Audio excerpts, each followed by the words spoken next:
महाराष्ट्रामध्ये एक प्रकारची अस्वस्थता आहे।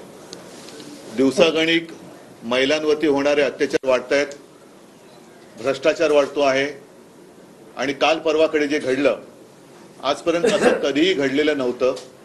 शिवछत्रपतींचा पुतळा हा समुद्रामध्ये कोसळला। एकूणच हे जे काही महाफुटीचं सरकार आहे, मग त्याला डबल इंजिन म्हणा, ट्रिपल इंजिन म्हणा, किती इंजिन लावा, यांच्या भ्रष्टाचाराने कळस गाठलेला आहे आणि कारभाराने किळस आणलेला आहे। तर या किळसवाण्या कारभाराचा निषेध करण्यासाठी गेल्या 2-3 दिवसापूर्वी आम्ही महाराष्ट्र बंदचा एक पुकार दिला होता। पण आपल्याला सर्वांना कल्पना आहे की कोर्टाच्या माध्यमातून त्याच्यावरती सुद्धा बंदी आणली गेली।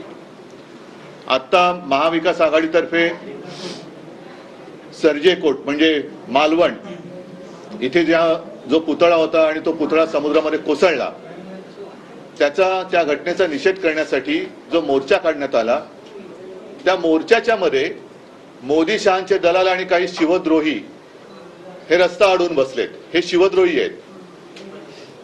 जे कारण सांगितलं जाते की महाराजांचा पुतळा हा वाऱ्याने पडला, हे मुळामध्ये कारण अत्यंत निर्लज्जपणाचा कळस गाठणार आहे।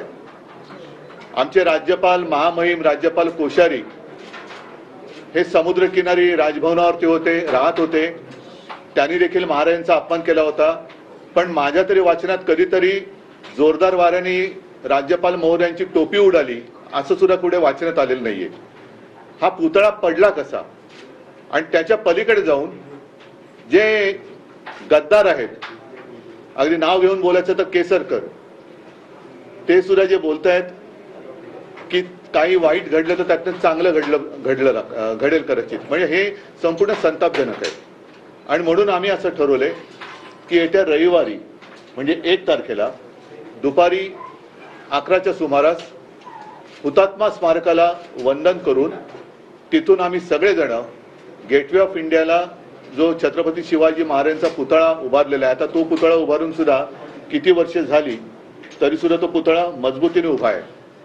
या पुतळ्याच्या समोर आम्ही सगळे जमणार आहोत आणि ह्या निर्ढावलेल्या सरकारचा निषेध करण्यासाठी सरकारला जोडे मारो हा कार्यक्रम आम्ही तिकडे करणार आहोत। आणि हा महाविकास आघाडीचा कार्यक्रम असेल। मी आहे तिथे, पवार साहेब असतील, नाना पटोलेजी असतील, तिन्ही पक्षाचे सर्व प्रमुख नेते असतील। त्याचप्रमाणे मी सर्व शिवप्रेमींना विनंती करतोय की आपण देखील या सगळ्या सरकारचा जो कारभार चाललेला आहे त्याचा निषेध करण्यासाठी या आंदोलनात आपण सहभागी व्हावं।